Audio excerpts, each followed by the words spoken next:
మనము విద్యార్థుల గురించి చెప్పడానికి ముందు పిల్లల గురించి మాట్లాడాలి. ప్రతి పిల్లడు నెక్స్ట్ స్టేజ్లో విద్యార్థి అవుతాడు. ఫస్ట్ 3 years వాళ్ళ అమ్మ, నెక్స్ట్ నాన్న, వాళ్ళ తాత, అత్త, అందరూ వీళ్ళే వాళ్ళ టీచర్స్. మీ టీచింగ్ అయిన తర్వాత నెక్స్ట్ మా టీచింగ్ స్టైల్లోకి వస్తారు. వచ్చిన తర్వాత సుమారు ఒక 20 సంవత్సరాలు ఎడ్యుకేషన్ చేస్తారు. అది ప్రైమరీ లెవెల్లో, ఇంటర్మీడియట్ లెవెల్లో, గ్రాడ్యుయేషన్ లెవెల్లో అండ్ పోస్ట్ గ్రాడ్యుయేషన్ లెవెల్లో. సో ఈ 20 ఏళ్ళు మీ పాత్ర చాలా ఇంపార్టెంట్, మా పాత్ర ఇంపార్టెంట్, స్టూడెంట్ తాలూకా ఇండివిజువల్ ఎబిలిటీ ఇంపార్టెంట్. అందుకే దీనికి నేను ఒకటే అంటాను, మిమ్మల్ని ఎవరైనా అడిగినా, నన్ను ఎవరైనా అడిగినా నేను ఒకటే చెప్తా, నీ ఆస్తి ఎంతరా అంటే మనం కళ్ళు మూసుకుని చెప్పగలిగేది ఒక్కటే, పిల్లలే మా ఆస్తి అని ధైర్యంగా చెప్పగలగాలి. పిల్లలే నా ఆస్తి. వారి యొక్క నడవడికే నా అంతస్తు, వారి యొక్క ప్రస్తుత నడవడికే నా అంతస్తు. ఎవరికైతే పడుకుంటే వెంటనే నిద్ర పడుతోందో వాడికి చక్కటి ఫ్యామిలీ లైఫ్ ఉందని నేను అర్థం చేసుకుంటున్నాను.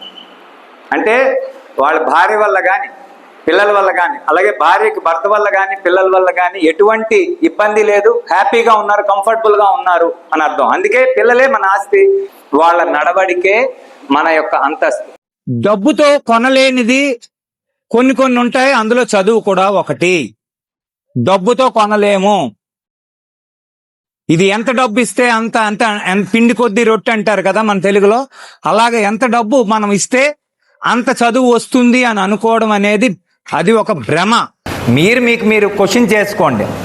ఒక నిరుపేద రైతు కుటుంబానికి చెందిన వాళ్ళ కొడుకు తిన్నగా వెళ్ళి కలెక్టర్ అవుతున్నాడు.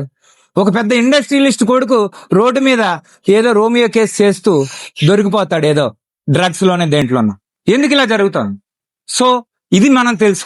తల్లిదండ్రుల పాత్రలో ఇంకొకటి ఏంటంటే, మీ పిల్లల్ని ప్రేమించండి గాని ముద్దు చేయకండి. రెండిటికి మధ్య తేడాని తెలుసుకోండి. పిల్లలుని మనం 3 రకాలుగా డీల్ చేయాలంటారు. ప్రైమరీ స్టేజ్ లో పిల్లలు ఫస్ట్ స్టేజ్ లో 1 to అంటే 0 to 4-5 years వరకు పిల్లల్ని దేవుళ్ళ చూడాలన్నారు. 5 to 12 years వరకు పిల్లల్ని ఒక సేవకుళ్ళ చూసుకోమన్నారు, అంటే బానిసలా చూసి అన్ని పనులు నేర్పించమన్నారు. 3వ స్టేజ్కి వచ్చేసరికి టీనేజ్ అండి. ఇది మోస్ట్ ఇంపార్టెంట్, ప్రతి పేరెంట్ తెలుసుకోండి. ఈ 3వ స్టేజ్లో పిల్లలతో మనము ఫ్రెండ్షిప్ చేయాలి. ఫ్రెండ్షిప్ చేయడం అంటే వాళ్ళ సడన్ గా మనకి 12 years దాటి 13 years వచ్చాక రివర్స్ అవడం మొదలవుతుంది. మీకేంటనుకుంటారంటే, సడన్ గా వీళ్ళు ఎందుకు రివర్స్ అయిపోతున్నారా? నిన్నటిదాకా చదువుకో అంటే మామూలుగా ఉండేవాడు, సడన్ గా చదువుకో అనగానే చేతిలో ఉన్న సెల్ ఫోన్ రిమోట్ అక్కడ పడేసి ఫ్యాన్ వెళ్ళిపోతూ ఉంటాడు, లేకపోతే కోపంగా గదిలోకి వెళ్ళి టాప్ అని తలిపేస్తూ ఉంటారు.